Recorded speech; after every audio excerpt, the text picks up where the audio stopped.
بسم اللہ الرحمن الرحیم۔ السلام علیکم محترم ناظرین، امید ہے آپ سب خیریت سے ہوں گے۔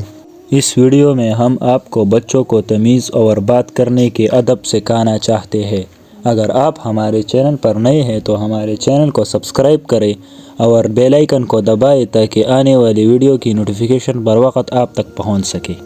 بہت سے چھوٹے بچوں کو دیکھا گیا ہے کہ وہ شکل و صورت سے اتنے پیارے اور معصوم لگتے ہیں اور بے اختیار ان سے بات کرنے کو دل چاہتا ہے، مگر جب ان سے گفتگو کی جائے تو بڑے شرمندگی ہوتی ہے، کیونکہ بچے اس طرح بدتمیز اور بے ادب سے بات کرتے ہیں کہ ان کو احساس ہی نہیں ہوتا کہ وہ کسی بڑے سے بات کر رہے ہیں،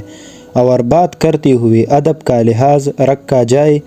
تو اور تم سے اپنی گفتگو شروع کرتے ہیں، جس سے سننے والے پر کوئی اچھا تاثر نہیں پڑتا، اور وہ ضرور یہ سوچتا ہے کہ بچے کے ماں باپ نے بچے کو بڑوں کے ساتھ گفتگو کرنے کی تمیز نہیں سکھائی۔ اگر بچے کو ادب سے بولنا سکھایا ہوتا تو بچہ کبھی بے ادبی اور بدتمیزی سے گفتگو نہ کرتا، چونکہ بچے کو بے ادبی سے بولنے کی عادت گھر سے ہی پڑی ہوتی ہے اور کسی نے اسے بے ادبی سے گفتگو کرنے سے منع نہیں کیا ہوتا، تم کے بجائے آپ کہنا نہیں سکھایا ہوتا، اس لیے بچہ بڑی روانی سے بے ادبی سے گفتگو کرتا چلا جاتا ہے۔ اس میں بچے کا کوئی قصور نہیں ہوتا، اس کے اولین درسگاہ ماں کے گود اور گھر کا ماحول ہوتا ہے۔ اگر اسے اپنے اولین درسگاہ سے ادب کا سبق ملا ہوتا تو وہ کبھی بے ادبی سے کلام نہ کرتا۔ حقیقت یہ ہے کہ گھر میں جس طرح بچے کو مخاطب کر کے بات کی جائے گی وہی انداز بچے کی عادت میں شامل ہو جائے گا۔